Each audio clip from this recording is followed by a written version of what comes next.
Hello and welcome to Midday Report here on TVP World. I'm your host, Marie Cato. European leaders met at the Élysée Palace on Thursday for the Coalition of the Willing summit hosted by the leaders of France and the United Kingdom. The meeting aims to step up pressure on Russia over its war against Ukraine.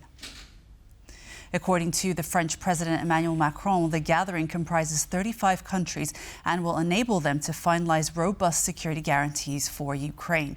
The key participants who joined the meeting include Ukrainian President Volodymyr Zelensky, U.S. Special Envoy to the Middle East Steve Witkoff, European Commission President Ursula von der Leyen, and Polish Prime Minister Donald Tusk. In the afternoon, the politicians plan to hold a phone call with U.S. President Donald Trump. During the visit to Paris, Prime Minister Tusk will also hold a bilateral meeting with French President Emmanuel Macron, where Tusk intends to discuss ways to mitigate the impact of the EU's recently adopted trade agreement with the Mercosur bloc. Euronews reports that military leaders from the Coalition of the Willing have completed the technical groundwork for a set of security guarantees to be offered to Ukraine in the event of a ceasefire with Russia. Leaders have outlined three core components of its support: a reassurance force, air patrols, and a naval demining operation. Sources close to the discussions revealed that extensive wargaming exercises are underway to prepare for a range of scenarios, ensuring that Allied forces are ready to respond swiftly and effectively. The French presidential palace confirmed earlier this week that they were now only looking for confirmation that the plans will have U.S. support. Many allies are wary of putting boots on the ground following a ceasefire agreement, even in non-contact areas without a so-called U.S. backstop such as air and missile cover and information sharing. Polish officials have informed that the country's airspace was violated twice last night, but assure that the situation is fully under control. Chief of the General Staff of the Polish Armed Forces, General Wiesław Kukuła, confirmed the incursions at a press conference on Thursday and expressed gratitude to the Dutch F-35 pilots who were deployed in response. There were two breaches of Polish airspace. Both incidents were swiftly contained and posed no threat. We maintained full control throughout.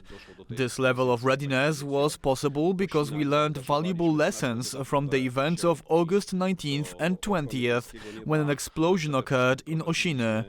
Since then, we've significantly strengthened our nighttime air defense posture.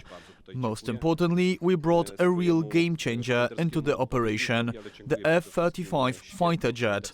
I want to thank my Dutch counterpart for his support, and above all, I commend Dutch exceptional pilots for their dedication and their vital role in safeguarding Polish airspace. I believe the presence of U.S. troops in Poland will increase, said Polish Defense Minister Kosiniak-Kamysz at a press conference on Thursday. The comment follows earlier reassurance from U.S. President Donald Trump made during his meeting with Polish President Nawrocki that American troops will remain in Poland. Poland's strategic goal is the presence of allies in the country, especially the Americans, because they provide security guarantees. As demonstrated by the Dutch F-35s once they began their mission, our capabilities improved significantly compared to before having the jets. We do not yet have Polish F-35s in the country. The first two are already in the possession of the Polish Air Force, but the pilots are being trained in the United States. Early next year, they will arrive in Poland, but acquiring these capabilities takes months. That's why we especially need F-35s, whether Norwegian, Dutch or American. There will be no problems or disputes between us here. The strategy is shared, focused on security and the presence of American troops. I believe this presence will increase because Poland is a steadfast ally of the US. Poland will serve as a logistics hub if Europe deploys peacekeeping forces to Ukraine, says Justyna Gotkowska, Deputy Director of the Center for Eastern Studies, on the latest episode of On the Record with Adam Yasser. She added that the prospects of a peacekeeping mission are distant because no ceasefire is likely to happen soon. I think that the logistical support that Poland will give to such a mission that I don't believe will take place anytime soon, because there will be no ceasefire and no peace agreement and in a foreseeable future, that this role of a logistic hub for Poland will be very demanding. And Poland will need to apply resources, financial, human resources, to do this job in the best way possible. So that contribution will be real. And that contribution, I think, will be valued by partners, as it is now in terms of support, military supporting Ukraine. This is a huge effort, and I think it also consumes a lot of finances and a lot of human resources on part of Poland. And you can watch the full episode of On the Record on our YouTube channel. Russia is in a technical stagnation, says German Gref, the CEO of Sberbank, one of the biggest banks in the country. The comment comes on the back of a significant economic slowdown. The Russian economy grew by 1.2% in the first half of the year, much slower than the 4.7% recorded in the same period of 2024, when the wartime economy fueled the expansion. The executive also said that prospects for a turnaround are meager, with projected cuts to record high interest rates too low to help the economy. The International Monetary Fund projects that the Russian economy will grow by a mere 0.9% this year, with some economists even projecting a contraction. Danish Defence Minister Troels Lund Poulsen has said that a Ukrainian arms firm will launch fuel production for long-range missiles in Denmark. The announcement was made at a meeting of Nordic and Baltic leaders attended by Ukrainian President Volodymyr Zelensky on Wednesday. Poulsen said the facility will be based near the Skrydstrup Air Force Base in the south of the country.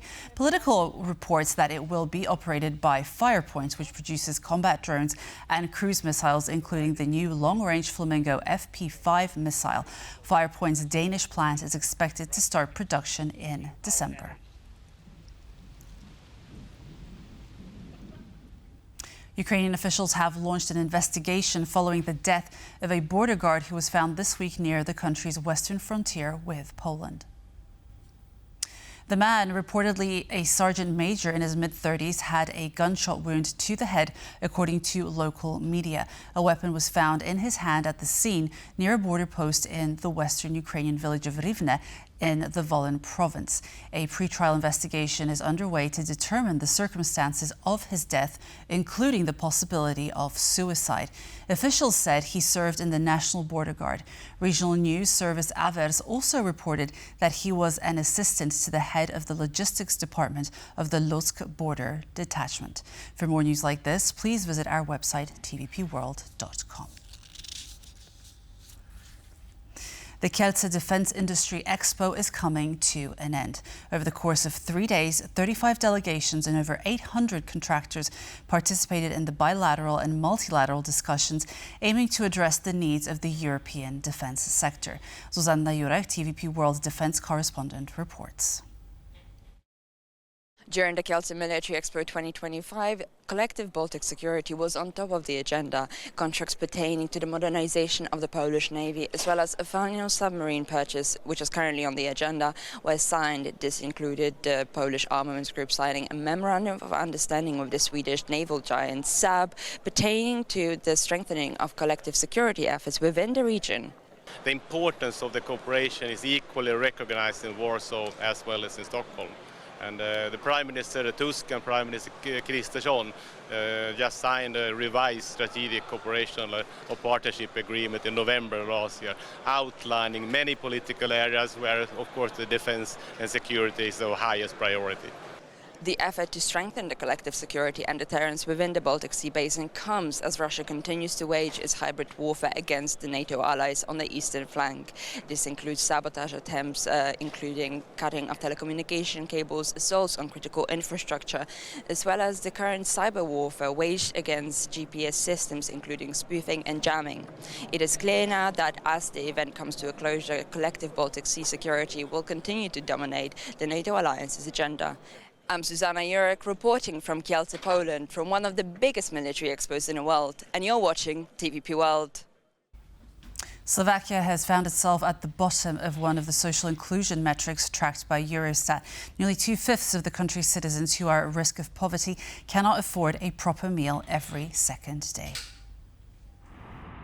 Slovakia is joined in this statistic by Bulgaria and Hungary, where the share of people at risk of poverty not being able to afford a meal crossed the 35% mark. But a closer look at the data tells a different story, with Slovakia doing better under the metric than last year, by almost 5 percentage points.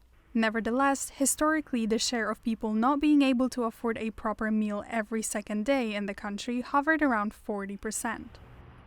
On the other hand, Bulgaria can be seen as a success story in this regard, with the country managing to bring the number of such people down by 30 percentage points over the past decade. When it comes to the Central and Eastern Europe region, Poland sits on the opposite side of the spectrum, with only 6.8% of people at risk of poverty not being able to afford a proper meal. Here, too, the numbers have dropped by more than 20 percentage points in 10 years. Portugal is in national mourning after at least 17 people were killed and 20 injured when a funicular railway car crashed in the capital, Lisbon. One Polish woman who was walking home from work when the disaster happened told TVP World that the carriage looked like it had been crushed like a cigarette packet. John Todd reports. These are the moments immediately after the crash. Dust bellows into the air after Lisbon's famous Gloria funicular careered out of control and crashed into a building during Wednesday's evening rush hour. Captured on video by marketing and events manager Zuzana Jaroszkiewicz, who was on her way home. I thought that maybe some building just collapsed. And me and the other people on the street, we are starting to run there. And we seen old tram, which was completely disaster, like a box of cigarettes or something like this. It was a huge panic and a lot of people who were screaming because one tram just, fell down.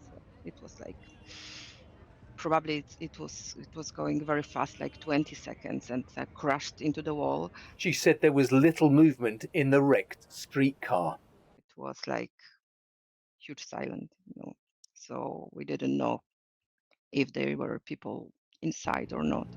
They blocked a part of the street and they started to taking, unfortunately, bodies from the car, from this tram. Investigators began working on the crash site early on Thursday morning. The 140-year-old streetcar was one of the city's top tourist attractions. Authorities say a number of foreigners are among the dead. The Gloria funicular transports people up and down a steep hill, carrying more than 3.5 million passengers a year. As Portugal mourns the victims, investigators are attempting to determine the exact cause of the crash.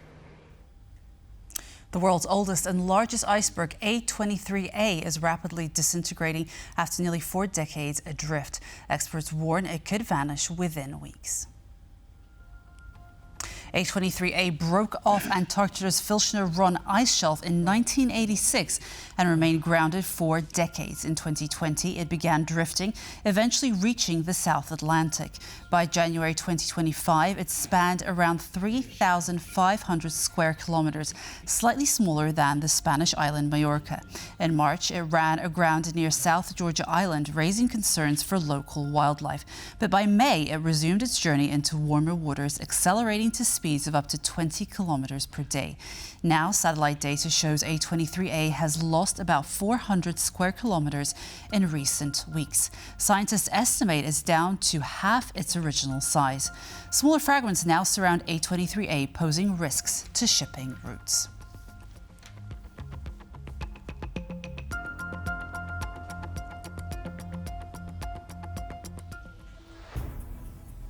And this concludes Midday Report. Thank you so much for being with us, and stay tuned for more on TVP World. Goodbye.